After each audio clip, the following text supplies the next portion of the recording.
Welcome back to the Tavern Between Dimensions, a monthly tabletop RPG podcast.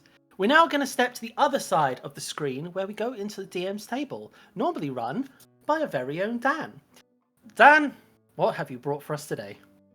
Are you alright, mate? Yeah, I mean, every month we do this, and it's just a lot of work and it's a lot of effort. And to be honest, I'm just tired. I wish you had just told me tired. something sooner. I mean, what, we're like 9 months Alright. into this, man? Dan, are you Whoa. suffering from burnout by any chance? You know what? You can talk about it. I think I am. And you know what? I think I will. I think for today's segment, we are going to talk about RPG burnout, which is a real problem for a lot of people, whether that's for players or for the Games Masters. I'll be focusing more on the Games Master side of it. For anyone who's kind of run a RPG game for an extended period of time, and that is a very imprecise amount of time, the threat of burnout is something very, very real.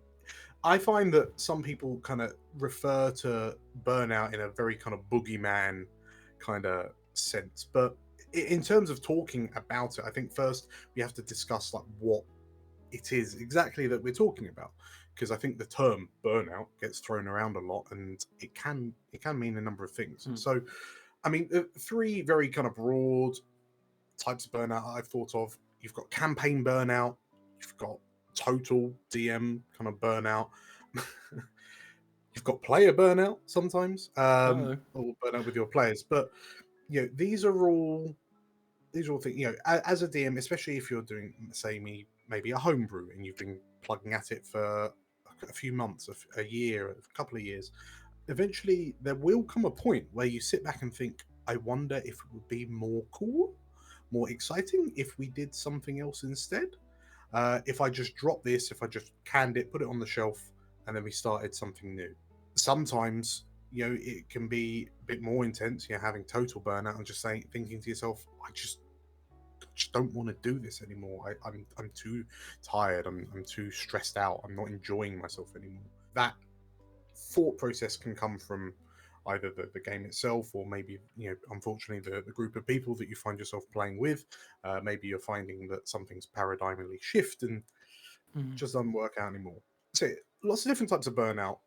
I think the most important thing to do first is to identify and acknowledge that you are suffering from it, because I know personally, I mean, I've got ADHD, and for me, a lot of new ideas that I think are amazing and cool are constantly bombarding my brain and causing me to ask the question, oh, should I start new, should I change things up? But knowing that that's happening, and then normalizing it to the point where you can talk about it with others, to really kind of get into the nitty gritty of why you're feeling this way. Because actually, sometimes it's about the game, but sometimes it's really not. I mean, between the five of us, has anyone else kind of experienced burnout in any kind of particular way, in game or creatively or whatever? With my car, Dan? Burnout? just doing donuts in the back car. I don't really DM that much, and I do one shots, so I'm not sure you can get one shot burnout. Maybe at the end of it you're really tired, but I don't really do campaigns, so maybe Carl and the others will have more input on that. Yeah, I've DM'd quite a bit. Yeah, and I've definitely had burnout in certain games. I think my Neverwinter campaign, it was a combination of things that caused it to crumble, but burnout was one of them. And yeah, I have a phenomenon I usually refer to as like third session blues, where it's a very quick form of burnout, but if I don't seem to get past my third session, or something goes wrong in the third session, it usually starts crumbling really quickly. So I always have the goal to try and get to my fourth session, because I know if I start fumbling around the third, I'm never going to get any further. And it's a very, I guess it's a minute form of burnout, but it is burnout where suddenly, much like yourself, the new ideas start coming thick and fast, and you've got to try and hold on to the one that you're happy with and try and ignore the rest of them. So yeah, I've definitely been there. And the biggest regret was always the Neverwinter. I had such big ideas for that one, but just something stopped working, and I had to, much to your chagrin, Dan, I had to call it quits. Yeah. Nate and Chris. I've experienced burnout, but not sort of TTRPG or D&D burnout, but definitely experienced it as I'm a programmer by day. I make stuff for the internet. That's my job. And I've been in a job where I've been doing that and been plowing every hour and every minute of every waking hour that I could into it. And I lost all love for it. Like every ounce of joy I ever found in it, I lost it completely and utterly. And I didn't want to touch another piece of code for about a year. Wow. So I left it alone for a year. I forced myself to stop, and now I'm back being a programmer. But I'm now kind of able to get a bit more balance, make sure I keep my 9 to 5, and I still do code from time to time away from that. But it's mostly because I'm either curious or I want to just kind of just try something out without it being a massive project. Oh, that's the idea. Doesn't always It work. seems like it's more on your terms the second Yeah, time. yeah. I don't feel so pressured into it anymore because trying to keep up. I think it might even be the same with role-playing games. Trying to keep up with the changes that happen can be really thick and fast. And if you're trying to keep up with all of them and you're trying to juggle like 3 different systems and you're trying to keep up with what's happening in them, it can be a lot to deal with. For sure. A question: Is burnout like a lack of inspiration, or is it trying to do too much, or can it be both? I think it can be both. Either, Yeah. I would say. Yeah. It doesn't have to be both, but it can be either of those experiences and many other okay. experiences between Yeah. them. Yeah. I mean, Nate, have you kind of had any first-hand experience with burnout, or? I probably have, and I've just not recognised it, because I have definitely sort of really buckled down on something and then felt burnout on that, or burn the sort of candle at two ends. Yeah. I think what Chris was saying earlier on, obviously having a 9 to 5 job, and I think what a lot of people have to, even though sort of like playing a TTRPG is sort of like their passion and it's what they do for fun.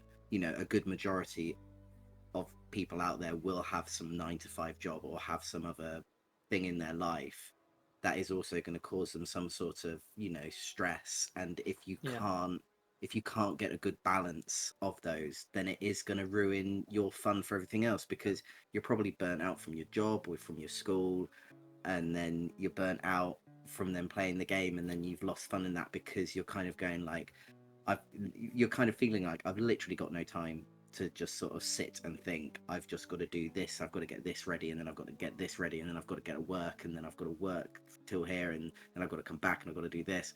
And that is immediately like one way straight into burnout. And it's not just, and when you get into that state, that's probably, I think, probably one of the biggest thing, where you then start losing that passion and the reason why you started doing it in the first place, because now you're starting to see it as an extension of something that's actually making you quite miserable. So yeah, it's finding like a nice sort of schedule. And sometimes, you know, we've spoken to people on our podcast before, sometimes you do have to get into the crutch of something, and you know, you've got to crank things out, and you've got to get into the crunch, and you understand that, like, I know I've got a hard work like week this week, and I know I've got D&D, and I'm doing sort of like, you know, I'm GMing 2 games this week, and you know, it's going to be tough to get everything in. But if you're sort of in the mindset of kind of going, I know I've got to do these things, but allowing yourself not to just kind of go like, I've got to do these things so then I can do more things. It's like, I've got to do these things and then I'm going to have a good break. Or even just letting your players or your DM know, it's sort of like, look, I've got a really tough week on at the moment. Can we just like take a break just for this week so I don't have to do this? And I think like a lot of players, especially if you've got like a good group, like I'm pretty sure if Julia came to us and said, look, I've had just like a really hard week, is it all right if we skip it? And I mean, some people can't even bear to think about that. They kind of go like, no, D&D is my one thing that actually like relaxes me, that I actually find fun in my meaningless little life. But then that's again when feeling you called start, out. yes. When you then start kind of thinking like that you've got to do it for some reason other than this is my fun and my relaxation and this is how I chill out, then that's when you've got to really sort of take a step back and go, okay, I just need to step away from something or rearrange some stuff in my life to make this my hobby and my relaxation again. That's it. And I wouldn't be able to know how to do it for like someone who does obviously DMing professionally, because that also might be tough. But again, you don't have that full-time job. If on top of that you're doing DMing because it's your passion and your job, Yeah. and you then just work out how you're going to do that. I'm sure Chris, who you had on last time, would be able to know more about that than I would. I Yeah. have a question for you, Nate. Yeah. Stardew Valley burnout, is that a possibility? No, never. Okay. I mean, And they keep adding content. That's the thing. They just keep adding stuff. Like you think, And I'm done. and not only I'm that, done. there's modders as well who also keep adding. But Just my wife Tilda will agree with that one. There is no such thing as Stardew burnout. Okay. No. I've experienced it with games. So like, Yes. with Yeah. certain games, I played EVE Online for a while, and then it Oh, turned God. into a job. It turned into a secondary job, and I was like, I'm not having that anymore. Grand Theft Auto 5 Online, that felt like a job for a while. Yeah. I'm like, okay, I've got to stop playing this. I know I definitely had that with Final Fantasy 14. We got a huge group of us together, mainly because I was this one who started it. We got loads of people together, and I can't play that game in huge chunks. I get to a certain point and I burn out. But unfortunately, I burnt out and was like, I'm done. And I ended up creating some people who are very, very, very obsessed with it now. And so I feel very bad about that, but at the same time I'm like, I can't play for that amount of time. I just, again, with games, I do get that burnout stage where I'm like, I'm not enjoying this. I'm playing it for the motions. I'm just here. I'm clicking the buttons, but I'm not gaining any. The hours are ticking over, but I'm not gaining anything from it.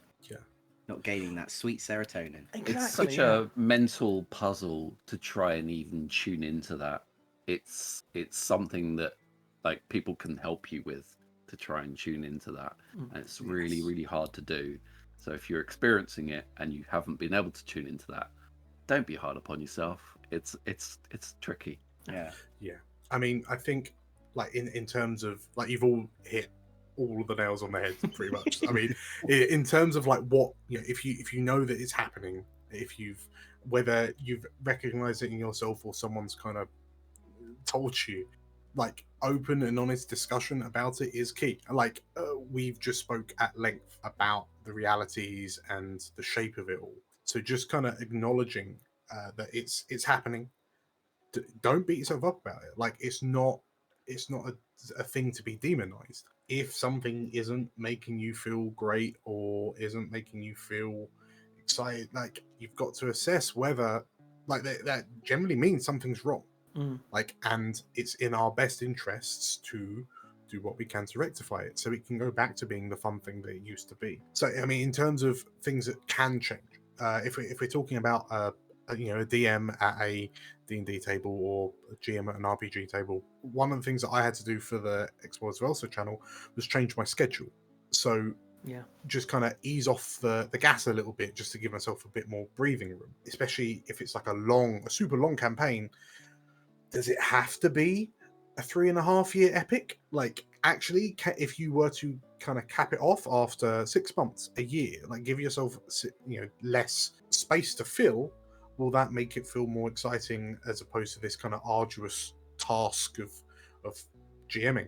As a games master, it can be argued that there's a lot of responsibility on our shoulders to make sure that the people that are coming to us to play games are being entertained and fulfilled and excited. But there are countless ways that you can take the responsibility as a GM and start to share it out. And for every task that you're able to, in effect, delegate, hopefully with your players' approval, that's one less thing that you have to worry about, which gives you more time to kind of think about the good stuff rather than the medial and kind of stressful stuff. Generally speaking, if you're finding that the thing that you enjoy doing, say for us playing tabletop role-playing games, if you're finding that it is no longer fun, like you might have to ask yourself, is it actually the game that's a problem? Yeah. So kind of, do you need to rebalance the time you spend for your hobbies? And for the most of us, this is a hobby. This is a fun activity. Rebalancing your RPGs with the rest of your life. Like if, as you were saying earlier, Nate, if your work or school or whatever is really hammering you and it's kind of draining you of enthusiasm and energy, no one's going to blame you if you want to put a pause on your D&D game because you just haven't got anything left in the tank. And if you haven't got anything left in the tank, you're not going to feel great, your players might not feel great, and that's just going to make the spiral that much worse. You're not going to get the best product that you want to make. Precisely. Like you will, worst case scenario, you're going to walk away from that table thinking, I wish I could have done better. Yeah. And then this kind of self-chastising cycle continues. And that shouldn't be, I think as a people, we should all be significantly more kind to ourselves. I mean, I know for sure that that's something that I am learning to be more kind and more generous to myself. But beating yourself up because you've got a lot on, which may or may not, isn't always necessarily something that you can influence. Like it's okay. It's okay to take a step back.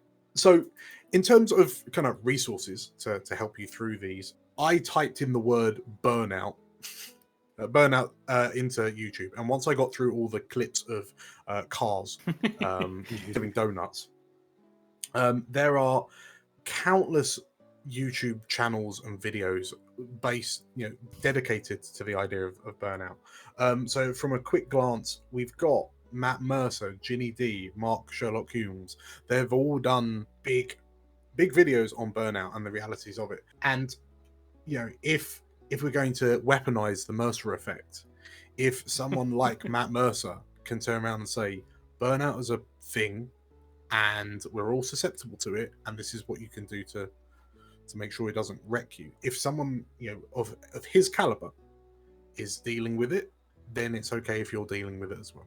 That said, on a more local scale, if you're in this kind of community, the chances are that there are going to be other DMs or GMs, other players that you can reach out to and speak to about.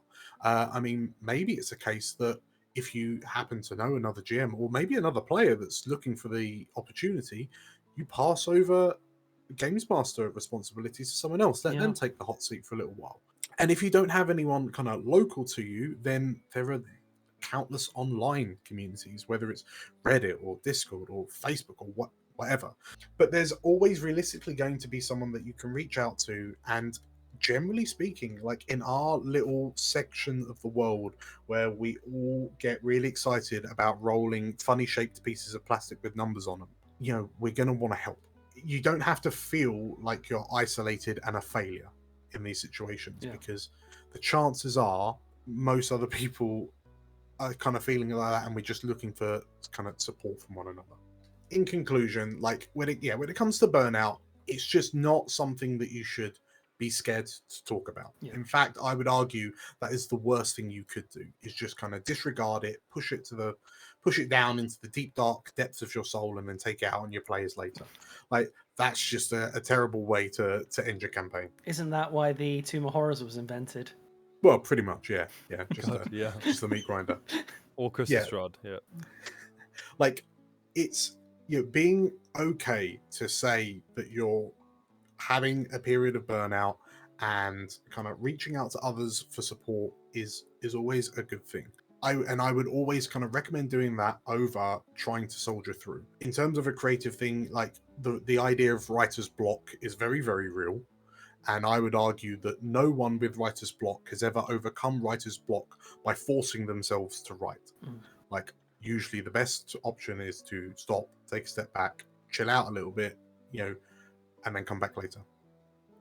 Whether that's a day, a week, a month, a year, it's completely up to you. However long it takes is how long it needed to take for you. Being open to changes, because if you're feeling like this now, there's probably a reason why you're feeling like this. So what needs to tweak so this is less likely to happen in the future? And we have a large and welcoming community of TTRPG nerds. Mhm. It's an invaluable resource to reach out to for support. But yeah, that would be my little take on DM Burnout. If there's anything that you can think of that I forgot to mention, smack that in the comments. There is something I wanted to add. Yeah. Mhm. A great tool, and it's a great tool to start any game with, is to just like have just a section before you will start, which I like to call this the open table policy, Mm. and just kind of have that moment, just be like, okay, is there anything anybody needs to bring up today? How are we all? Just get a little check-in. It's something that we do quite heavily within improv, is a little self check-in, and to be able to just bring those things to the table. If you've been like, yeah, I've just had a really hard day and it might take me a little while just to switch that brain off and switch a different one on, and just kind of just give me a little time, and that might be all it will take. So Yeah. that kindness can come from something just as simple as just having a little start conversation. That's good advice. Okay. It's really Very amazing. good. So, if you are experiencing burnout, talk to someone. You'll be surprised how many other people have had the same sort of feeling. You know, if the fun's not really there anymore, ask yourself the question why. But I'm sure whatever you end up doing, hopefully one day you'll be back at that table and having a laugh again and actually enjoying yourself. Please remember to like, comment, and subscribe. And if you feel like it, let us know if you've ever experienced burnout down below and maybe what you did to fix it. Maybe someone might see that and figure out a way past their own burnout. But for ourselves, we're going to move into our next segment. Thanks for watching. Release segments like this from the Tavern Between Dimensions every Friday here on the Explorers of Elsewhere channel. Otherwise, if you want to listen to the episode in full, you can check us out on Spotify and Amazon Music.